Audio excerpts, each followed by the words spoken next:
Welcome to The Explainer. Today we're diving into a really powerful idea, how to build smarter, more capable AI. And here's the twist. It's not by creating one giant all-knowing brain, but by getting smaller, specialized agents to work together as a team. So here's our game plan for today. We'll start by looking at a super common problem, the overwhelmed AI. Then we'll jump into the multi-agent solution and really dig into two key design patterns, the supervisor and the router. After that, we'll compare them head-to-head so you know when to use each one. And finally, we'll talk about what this all means for the future of AI. All right, first up, let's talk about a hurdle that pretty much every AI developer hits sooner or later.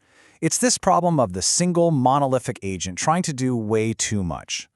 I mean, picture this. You build one agent, and you give it all the jobs. It's supposed to search the web for research, write some complicated code, manage your database, and, keep your calendar straight. It sounds awesome in theory, but in practice, that one agent gets bogged down fast, and its performance just tanks. And this brings us to a really critical issue called context bloat. You can think of the agent's context window as its short-term memory. So when it's trying to juggle web search results and code snippets and calendar details all at the same time, well, its memory gets totally cluttered. The agent loses focus, and its ability to think clearly about any one task just plummets. So how do we fix this? The answer is actually pretty elegant. Instead of trying to build one overworked generalist, we build a team of focus specialists.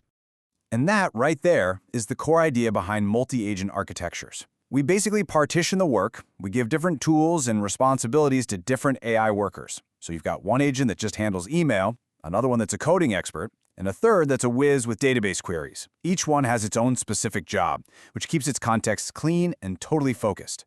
Okay, so let's check out our first pattern for making this happen.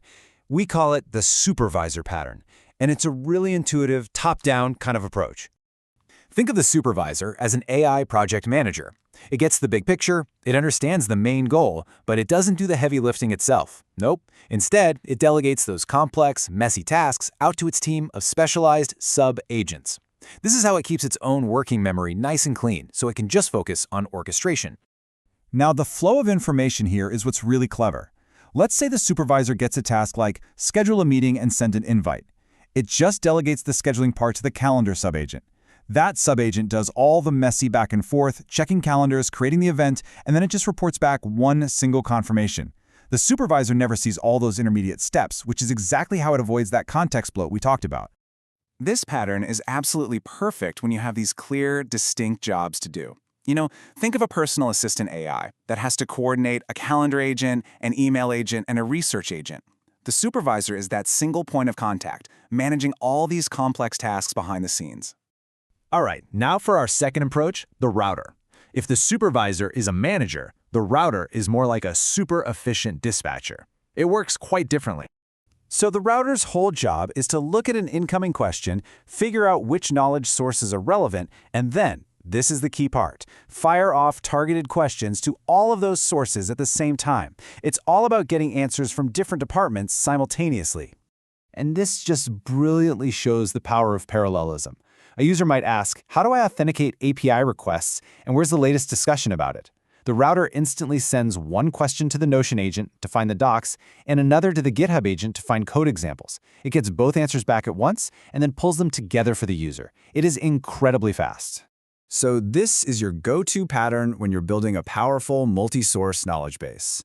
If you need to pull info from totally separate systems, like your company wiki, your code base, and your team's Slack channels, to answer a single question, the router pattern is tailor-made for that job. Okay, so this brings us to the big question, right? For any developer looking at these, which one is the right choice for your project? Let's put them side by side. This table really makes the trade-offs crystal clear.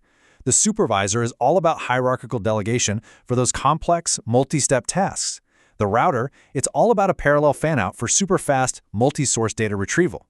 One's a manager, the other's a dispatcher. But when it really comes down to it, the key difference is this: who decides what to do? With a supervisor, you're trusting the LLM's own reasoning to dynamically pick the right tool for the job. With the router, you, the developer, define the rules up front. It's the difference between dynamic intelligence and explicit control. So let's wrap this up by zooming out a bit and thinking about what this all means for the future of AI, because we are clearly moving past the era of the single do-it-all agent. This quote really just nails it. By building these coordinated teams of agents, we're creating systems that are just fundamentally better. They're more specialized, more scalable, and way more robust. Each piece can be improved on its own, which leads to more powerful and reliable AI overall. And this shift, from a solo act to a collaborative team, it leaves us with a really fascinating question to think about. As we get better and better at designing these AI teams, what new forms of intelligence and complex problem-solving are going to emerge? What incredible things will they be able to accomplish together? Thanks for watching.